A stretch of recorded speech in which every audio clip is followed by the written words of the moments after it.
আমাদের আজকের এই চমৎকার গল্পে প্রবেশের আগে দয়া করে চ্যানেলটি সাবস্ক্রাইব করতে এবং ভিডিওতে লাইক দিতে ভুলবেন না। গল্পে শুরু হয় ক্ষুদে রোবটে ঠাসা একটি ছিমছাম ঘর থেকে, যার প্রতিটি যন্ত্রাংশ নায়ক আয়মানের নিজের হাতে তৈরি। আয়মান ইঞ্জিনিয়ারিং কলেজের একজন মেধাবী ছাত্র, যে অবসরে রোবোটিক্স নিয়ে গবেষণা করতে ভালোবাসে। সে পুরনো স্কুটারে চড়ে ইউনিভার্সিটির ক্যাম্পাসে রওনা দেয়, যেখানে একটি ভলান্টিয়ার এক্সিবিশনের আয়োজন হয়েছে। আয়মান ও তার বন্ধুদের রোবট তৈরির প্রতিভা থাকলেও তারা মেলায় সাধারণ একটি বাইসাইকেল মেরামতের বুথ খুলেছে। তাঁবুতে ঠুটে আয়মান দেখে বন্ধুরা সাইকেল মেরামতে মোটেও আগ্রহী নয়, বরং সবাই ভার্চুয়াল রোবট ফাইটিং গেমে মগ্ন। সে নিজেও তাদের সাথে যোগ দেয় এবং সবাই মিলে এত চিৎকার করে যে সাইকেল সারাতে আসা এক তরুণী ভয় পেয়ে সেখান থেকে পালিয়ে যায়। একই সময় মুনতাহা নামের এক শান্ত তরুণীকে হুইল চেয়ারে দেখা যায়, যে শারীরিক প্রতিবন্ধকতাকে জয় করে এগিয়ে চলেছে। পায়ে সমস্যা থাকায় সে সর্বদা হুইল চেয়ার ব্যবহার করে, তবে তার লক্ষ্যভেদের ক্ষমতা অতুলনীয়। সে একটি শুটিং প্রতিযোগিতায় অংশ নেয় এবং প্রতিটি শট নিখুঁতভাবে লক্ষ্যে পৌঁছালে সবাই তাকে প্রশংসা করে। পুরস্কার হিসেবে বিশাল একটি টেডি বিয়ার জেতা নিয়ে অন্য প্রতিযোগীর সাথে তার বেশ উত্তপ্ত তর্ক শুরু হয়। মুনতাহা জেদ করে পুরস্কারটি নিজের দিকে টানতে গিয়ে ভারসাম্য হারিয়ে হুইল চেয়ার সহ মাটিতে পড়ে যায়।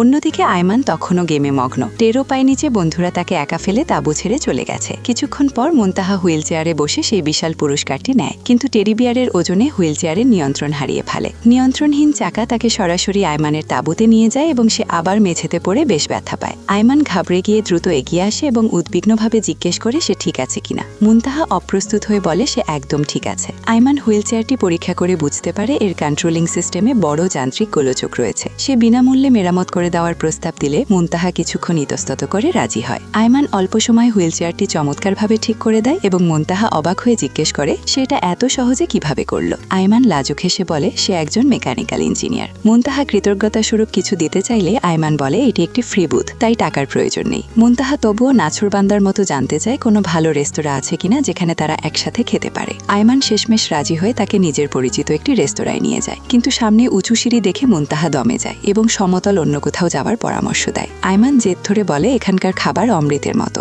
এবং সে নিয়মিত এখানেই খায়। সে কোনো কথা না বাড়িয়ে মুনতাহাকে পিঠে তুলে নেয় এবং হুইল চেয়ারটি নিজে রেখে সিঁড়ি ভেঙে ভেতরে ঢুকে পড়ে। রেস্তোরাঁর মালিক ও তার মেয়ে তাদের উষ্ণ অভ্যর্থনা জানায় এবং জিজ্ঞেস করে আয়মান আজও তার চিরচেনা মেনুই নেবে কিনা। আয়মান সাই দিলেও বলে মুনতাহা নতুন, তাই সে আগে মেনু কার্ড দেখতে চায়। মুনতাহা ঝুঁকি না নিয়ে আয়মানের মতো একই খাবার অর্ডার করে এবং খেয়ে মুগ্ধ হয়ে বলে আয়মান তাকে এখানে এনে সত্যি ভালো করেছে। বের হওয়ার সময় আয়মান অন্যমনস্ক হয়ে ভুলে যায় মুনতাহাকে পিঠে করে নামিয়ে নিতে হবে। সে কেবল ব্যাগ কাঁধে নিয়ে হাঁটতে শুরু করলে মুনতাহা মুচকি হেসে তাকে মনে করিয়ে দেয়। আয়মান লজ্জিত হয়ে ক্ষমা চায় এবং মুনতাহার জুতোর ফিতা খুলে আছে দেখে হাঁটু গেড়ে বসে সেটি বেঁধে দেয়। তারপর তাকে পুনরায় পিঠে তুলে নামতে শুরু করে, কিন্তু নিচে পৌঁছে দুজনেই স্তব্ধ হয়ে যায়, কারণ মুনতাহার হুইল চেয়ারটি সেখানে নেই। কেউ সেটি চুরি করে নিয়ে গেছে। আয়মান পাগলের মতো চারদিক খুঁজলেও কোনো হদিস পায় না। ঠিক তখন মুনতাহার বোন গাড়ি নিয়ে তাকে নিতে আসে। আয়মান অপরাধবোধ থেকে নিজের আইডি কার্ড মুনতাহার হাতে দিয়ে ক্ষতিপূরণের কথা দেয়। মুনতাহা গাড়িতে উঠতে উঠতে দুঃখী না হয়ে বরং আয়মানের সাথে কাটানো দিনটির কথা ভেবে মনে মনে আনন্দিত হয়। আয়মান মন খারাপ করে তাঁবুতে ফিরে বন্ধুদের কাছে চুরির ঘটনা বলে। এমন সময় হানা নামের এক সুন্দরী মেয়ে তাঁবুতে এসে তার বয়ফ্রেন্ড ইয়ংকে খোঁজে। ইয়ং ভয়ে কোণে লুকানোর চেষ্টা করলেও ধরা পড়ে বিপাকে পড়ে। সে অবাক হয়ে জিজ্ঞেস করে হানার মতো রূপবতী কেন তার মতো সাধারণ ছেলেকে বেছে নিল। হানা আত্মবিশ্বাসের সাথে বলে সে বুদ্ধিমান ছেলে চায়, যাতে তাদের সন্তান বাবার মেধা পায়। হানা ইয়ংকে জোর করে বাইরে টেনে নিয়ে যায় এবং সে অনিচ্ছায় তার পিছু হাঁটে।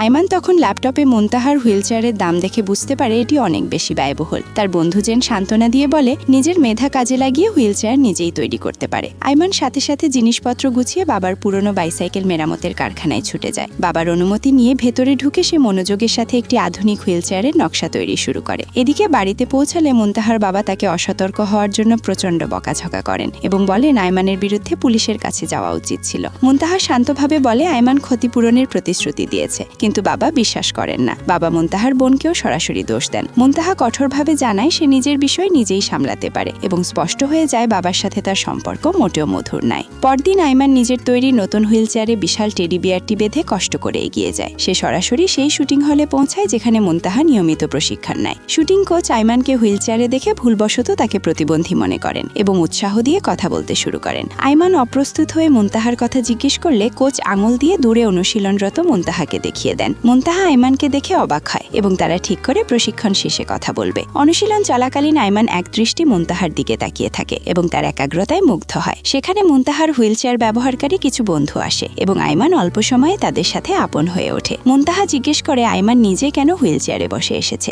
আয়মান কিছুটা আমতা আমতা করে উঠে দাঁড়ায় এবং বলে দোকানের হুইল চেয়ার অনেক দামি হওয়ায় সে নিজে সেটি তৈরি করেছে। মুনতাহা সেটি পরীক্ষা করে দেখে এবং বন্ধুরা সবাই মিলে এর আধুনিক ফিচার দেখে খুশি হয়ে যায়। আনন্দে তারা সবাই সেই রাতেই বাইরে ঘুরতে যাওয়ার পরিকল্পনা করে। আইমান মদ্যপানের আড্ডা পছন্দ না করলেও বন্ধুদের জোড়াজড়িতে যোগ দেয়। রাত গভীর হলে তারা মাতাল প্রায় আইমানকে ধরে তার বাড়িতে পৌঁছে দেয়। পরিবারের সদস্যরা তাকে এমন অবস্থায় দেখে ভীষণ অবাক হন। আইমানের মা মুনতাহাকে ঘরে ডেকে গরম নুডলস খেতে দিয়ে বলেন আজ তিনি অনেক খুশি হয়েছেন। মা জানান আইমান অন্তর্মুখী এবং মানুষের সাথে মিশতে চায় না, তাই আজ সে আনন্দ করেছে, এটাই বড় পাওয়া। মা মুনতাহাকে অনুরোধ করেন যেন তারা আইমানকে প্রায়ই বাইরে নিয়ে যায়। মুনতাহা ধন্যবাদ জানিয়ে বলে বাবার ফোন আসছে, তাই দ্রুত বাড়ি ফিরতে হবে। পরদিন ইয়ং ছুটে এসে জানায় আজই এয়ার গান কম্পিটিশন এবং গত বছরের পরাজয়ের শোধ নিতে হবে। তারা সবাই মাঠে পৌঁছায় এবং দল ছোট থাকায় হানা ও হুদিনকেও টিমে নেয়। প্রথম রাউন্ডেই তারা শোচনীয়ভাবে হেরে যায় এবং বিরতিতে একে অপরকে দোষ দিতে থাকে। মুনতাহা বিষয়টি গুরুত্বের সাথে নিয়ে আশ্বাস দেয় যে তার শুটিং কৌশলে তারা জিতবে। দ্বিতীয় রাউন্ডে মুনতাহা অবিশ্বাস্য নিশানায় তাদের অভাবনীয় জয় এনে দেয়। জয়ের আনন্দে আইমান সবাইকে গাড়িতে করে দূরের এক নির্জন পাহাড়ি জায়গায় নিয়ে যায়, যেখানে তারা রাতের আকাশের তারা দেখে। মুনতাহা কৃতজ্ঞ চিত্তে বলে তার মতো মানুষদের জন্য এমন জায়গায় আসা স্বপ্নের মতো, যা কেবল আইমানের কারণেই সম্ভব হয়েছে। সে যোগ করে শুটিং করার সময় বুলেট ছুড়লে সে নিজেকে পাখির মতো স্বাধীন মনে করে। আইমান তাকে উৎসাহ দেয় এই খেলা চালিয়ে যেতে, বিশেষ করে সামনে জাতীয় প্রতিযোগিতা থাকায়। মুনতাহা জিজ্ঞেস করে আইমান কেন রোবটকে এত ভালোবাসে।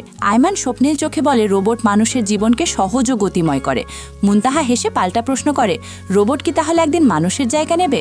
আইমান বুঝিয়ে বলে এমন অনেক কাজ আছে যা মানুষের পক্ষে অসম্ভব, কিন্তু রোবট অনায়াসে করতে পারে। মুনতাহা ধীরে বলে তার নিজের জন্য যান্ত্রিক সাহায্যের চেয়ে একজন সত্যিকারের মানুষের সাহায্য অনেক বেশি দরকার। এরপর সবাই মিলে দীর্ঘ সময় আড্ডা দেয় এবং মুনতাহা যেন নতুন করে বেঁচে থাকার স্বাদ পায়, ধীরত্ব করে ওঠে। মুনতাহার বাবা বারবার ফোন করলেও সে ইচ্ছে করে ধরে না। মুনতাহার বোন বাড়িতে টেবিলে একটি খাম রেখে যায়, কিন্তু বাবা তা এড়িয়ে শুটিং কোচকে ফোন করে মেয়ের খোঁজ নেন। কোচ জানান মুনতাহা নিয়মিত আসে, তবে এখন কোথায় আছে জানেন না। বোন বাবাকে খামের কাগজ দেখালে জানা যায় মুনতাহা বিদেশে পড়ার জন্য সম্মানজনক স্কলারশিপ পেয়েছে। বাবা কঠোরভাবে প্রস্তাব নাকচ করে বলেন বিয়ের আগে একা বিদেশ যাওয়ার প্রশ্নই নেই। বোন বোঝানোর চেষ্টা করে মাত্র 2 বছরের কোর্স এবং মা সেখানে দেখাশোনা করতে পারবেন, কিন্তু বাবার আগে এই কথা ভুলে যেতে বলেন। বাবা বলেন মুনতাহাকে আটকাচ্ছেন না, তবে তাকে নিয়ে নিশ্চিন্ত হওয়ার একমাত্র উপায় দ্রুত বিয়ে দেওয়া। বোন বলে মুনতাহার এখন বিয়ের ইচ্ছা নেই, কিন্তু বাবা জেদ ধরেন শীঘ্রই পাত্র খুঁজবেন। ঠিক তখন মুনতাহা ঘরে ঢুকে ঘোষণা করে সে এখন থেকে আলাদা থাকতে চায় এবং কারো উপর নির্ভর করতে চায় না। বাবা রেগে জিজ্ঞেস করেন সে সারাদিন কোথায় ছিল এবং জানান তার পরিচিতের ছেলে মুনতাহাকে বিয়ে করতে চায়। মুনতাহা তীক্ষ্ণভাবে বলে নাবা নিশ্চয়ই দোকানের ভাগ দেওয়ার প্রতিশ্রুতি দিয়েছেন, তাই সে এমন বিয়ে করবে না। বাবা বলেন ছেলেটি ভালো মনের, সে মুনতাহাকে অবহেলা করবে না। মুনতাহা কান না দিয়ে বেরিয়ে যায়। সে সোজা আইমানের ল্যাবরেটরিতে গিয়ে দেখে আইমান VR গ্লাস পরে কাল্পনিক জগতে ডুবে আছে। আইমান মুনতাহাকে দেখে অবাক হয় এবং মুনতাহা চশমাটি একবার ট্রায়াল দেওয়ার আবদার করে। চশমা পরে সে এক মায়াবী সৈকতে নিজের পায়ে দাঁড়িয়ে থাকতে দেখে এবং এই কাল্পনিক অনুভূতিতে কান্নায় ভেঙে পড়ে। সে দ্রুত চশমা খুলে প্রসঙ্গ পাল্টানোর চেষ্টা করে। পরদিন মুনতাহা মায়ের কাছে গিয়ে কান্নাকাটি করে বলে সে মায়ের সাথে থাকতে চায়। মা তাকে ফিরিয়ে দিয়ে বলেন শীঘ্রই বিয়ে হবে, তাই আলাদা থাকার চিন্তা বোকামি এবং স্বার্থপর বলে গালি দেন। মা বলেন টিকে থাকতে হলে মাঝে মাঝে নিষ্ঠুর হতে হয়, নয়তো কেউ সম্মান করবে না। এরপর মুনতাহা জাতীয় শুটিং প্রতিযোগিতার বাছাই পর্বে যাওয়ার জন্য রওনা হয়। গাড়িতে ওঠার আগেই এক সতীর্থার হঠাৎ খিঁচুনি শুরু হয়। আইমান সেখানে গাড়ি নিয়ে এলে কোচ অনুরোধ করেন সে যেন সবাইকে মাঠে পৌঁছে দেয়। মুনতাহা আইমানকে গাড়ি চালাতে বললে সে নানা অজুহাত দেখায় এবং বলে জরুরি কাজ মনে পড়েছে। কোচ চলে গেলে মুনতাহা বুঝতে পারে আইমান আসলে ভয় পাচ্ছে এবং সে মুখ শুকনো করে স্কুটারে ফিরে যায়। পথে মুনতাহার মনে পড়ে বন্ধুরা বলেছিল আইমানের বদ্ধ বা অন্ধকার জায়গায় থাকার ফোবিয়া আছে। আইমান স্কুটারে বসে নিজের আতঙ্কের কথা ভাবছিল, কিন্তু মুনতাহা তার ভয় কমানোর বিশেষ পরিকল্পনা করে। হানা গাড়িতে আইমানের পাশে বসে সাহস দেয় এবং ধীরে ধীরে খোলা ছাদটি বন্ধ করে দেয়। আইমান প্যানিক সামলাতে চোখে সুইমিং গগলস পরে নেয়। হানা সেগুলো খুলে ছুঁড়ে ফেলে স্বাভাবিকভাবে শ্বাস নিতে বলে। আইমান কিছুক্ষণ লড়াই করে ভয় জয় করে গাড়ি সাবলীলভাবে চালাতে পারে এবং বন্ধুরা উল্লাসে ফেটে পড়ে। এদিকে মুনতাহা প্রতিযোগিতা শেষ করে গাড়িতে উঠতে গিয়ে দেখে আইমান নিজেই গাড়ি চালিয়ে তাকে নিতে এসেছে। সে গর্বের সাথে গাড়িতে উঠে বসে এই পরিবর্তন দেখে আইমানের প্রতি আরও টান অনুভব করে। আইমান ভালোভাবেই গাড়ি চালাচ্ছিল, তবু সাবধানে চশমা একটি স্ট্র লাগিয়ে রেখেছিল ভয় লাগলে শ্বাস নেওয়ার জন্য। হঠাৎ পেছন থেকে একটি বেপরোয়া গাড়ি তাতে সজোরে ধাক্কা মারে এবং গাড়িটি কয়েকবার উল্টে দুমড়ে যায়। আইমান মাথায় আঘাত পেয়ে জ্ঞান হারায় এবং অচৈতন্য অবস্থায় ছোটবেলার সেই স্মৃতি মনে পড়ে, যখন স্কুলের ছেলেরা তাকে অন্ধকারে আটকে নিগৃহীত করত। মুনতাহা কোলক্রমে বেরিয়ে আইমানকে জাগানোর চেষ্টা করলে সে আতঙ্কে চিৎকার করে এবং খিঁচুনি শুরু হয়। তাকে দ্রুত হাসপাতালে ভর্তি করা হয় এবং মুনতাহা করিডোরে বসে অঝরে কাঁদে। আয়মানের মা এসে সান্ত্বনা দেন এবং বলেন এই মুহূর্তে মুনতাহার সঙ্গেই আয়মানের সবচেয়ে বড় ওষুধ। মুনতাহার বাবা হাসপাতালে আসলে মা তাদের একান্তে কথা বলার সুযোগ দিয়ে সরে যান। বাবা রুক্ষভাবে বলেন মানসিকভাবে অস্থিতিশীল মানুষের সাথে ঘর করা অসম্ভব, তাই এখনই আয়মানকে ছেড়ে দিতে হবে। মুনতাহা চিৎকার করে বলে তাকে বাচ্চা মনে করা বন্ধ করতে হবে, কারণ সে নিজের সিদ্ধান্ত নিজেই নেবে। আয়মান কেবিনের ভেতর থেকে সব কথা শুনতে পায় এবং তার মন ভীষণ ছোট হয়ে যায়। কিছুদিন পর মুনতাহা শুটিং হলে অনুশীলন করছিল।